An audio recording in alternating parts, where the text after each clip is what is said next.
Clark International Airport papuntang Hong Kong. From Bulacan, pumunta kami ng Dao, sakay kami ng bus from Santa Cruz. Since yung flight namin ay 10 AM, gabi pa lang bumiyahe na kami papuntang Dao at doon na kami nag-check-in sa may hotel. Then kinabukasan, from Dao 6 AM, nagbiyahe na kami, nag-book kami ng Grab kasi nga kapag taxi masyadong mahal.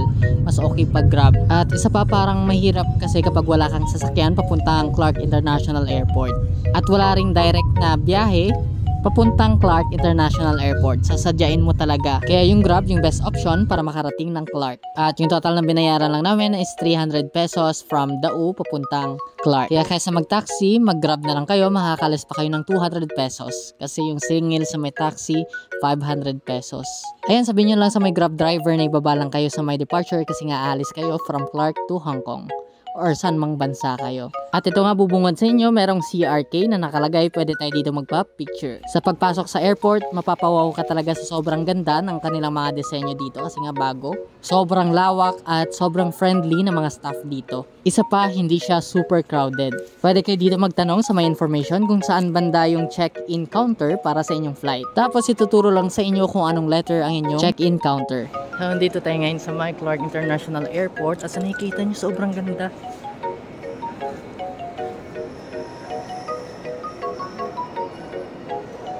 Ayan, bubong pa lang, diba? Grabe.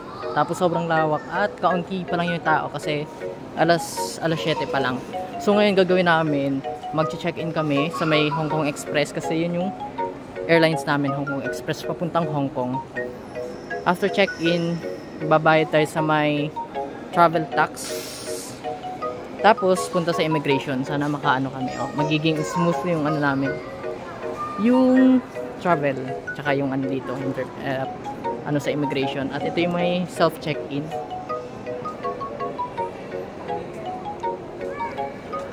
Hindi ko lang sure sa mga self-check-in, baka ano lang siya, domestic, hindi international yung flight. So ayun, see you na lang mamaya.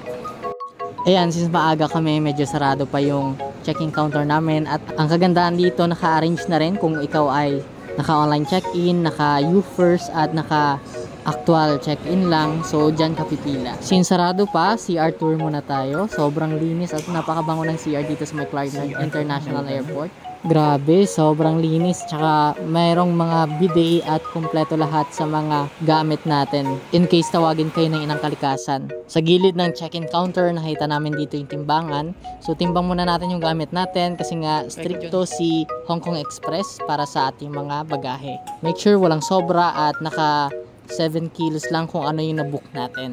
So sa dala ko, saktong-sakto naka 7 kilo lang. Tapos meron pa tayong extra bag at kailangan yung extra bag natin na nakasabit, make sure kasama din yan sa booking.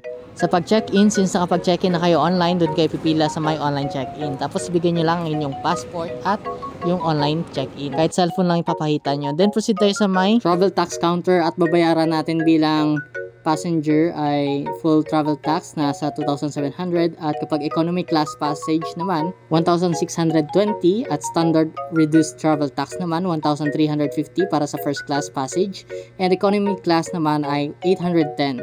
Then privilege reduced travel tax for a dependent of an overseas Filipino worker or OFW, first class passage ay 400 pesos, then economy class passage ay 300 pesos. After nun, proceed na kayo sa immigration at tatanungin kayo doon ng mga questions. At after nyan, kapag pasado na sa immigration, proceed na sa may boarding area at wait na lang kami ng aming airplane at ito na nga dumating na yung Hong Kong Express. Wait na lang natin ang pagpasok. Sa mga nagtatanong kung ano mga tinanong sa akin ng immigration officer, meron po akong separate video. Pwede nyo po yun mapanood sa TikTok na ito or iba kong channel. At ito na nga, marami na yung mga pasahero. Waiting na tayo sa boarding. At ito na, nakapasok na tayo sa my Hong Kong Express. CR tour muna tayo. Ganito yung itsura ng CR sa may aeroplano. Tinatawag nila itong lavatory.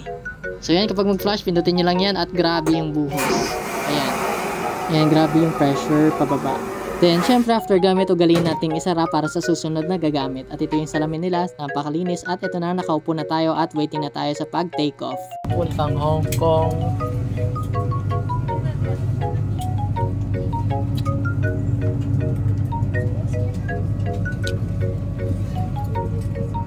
While waiting sa takeoff, pwede tayo magbasa dito ng mga safety instruction in case of water landing. Sa kanilang brochure, pwede rin kayo dito umorder ng mga pagkain at kung ikaw ay nasusuka, meron ditong lagayan. Pero kinukuha ko ito minsan para sa souvenir. At ito yung kanilang brochure, may mga nakalagay dito ng kanilang mga paninda, pwede nyo yan i-order kaso masyadong mahal. Sa mga nagtatanong saan banda yung life vest, nandito lang yan sa ibaba sa upuan natin. In case of water landing, pwede nyo yan isuot. Kapag ready na for takeoff, pwede ka makinig dito sa kanilang cabin crew para sa safety instruction kung paano gamitin yung mga gamit in case of emergency. Location is shown on a safety card, which is in your seat pocket. To use a life jacket, place it over your head, lift the strap around your waist, and fasten the buckle. Then pull the strap firmly to tighten it. At ito na nga, ready na for takeoff.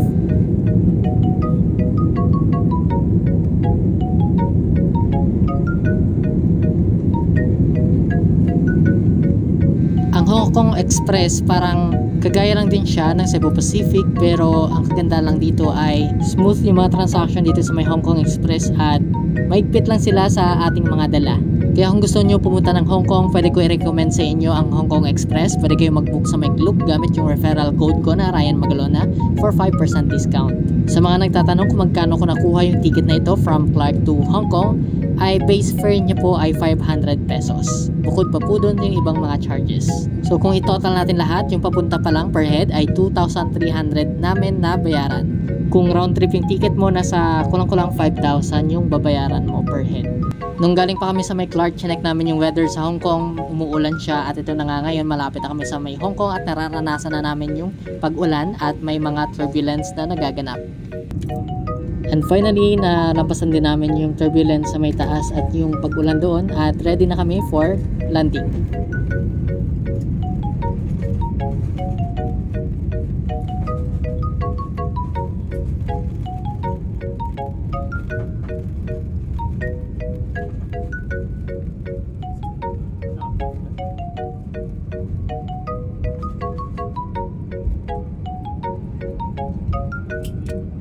At ito, successful nga yung paglanding ng aming eroplano at sinalubong kami ng malakas na ulan.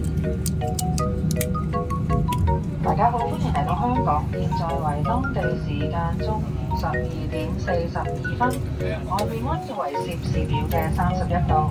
請繼續留喺座位，直至航機完全停定及安全帶燈號熄滅為止。一陣記得小心打開行李櫃。Paglabas nyo ng eroplano, sunod lang kayo sa mga tao na papuntang arrival at ito, kailangan tayo mag-fill up ng arrival form. After nyan mag-fill out, proceed na tayo sa may immigration. And finally, nandito na tayo sa may Hong Kong. Naglalakad na kami papunta sa aming hotel. Sa next video, make sure na mapapanood ninyo galing tayong Hong Kong Airport, sumakay tayo ng Hong Kong Express papuntang Hong Kong Station kasi sa sentral ang aming hotel. Kaya see you for part 2.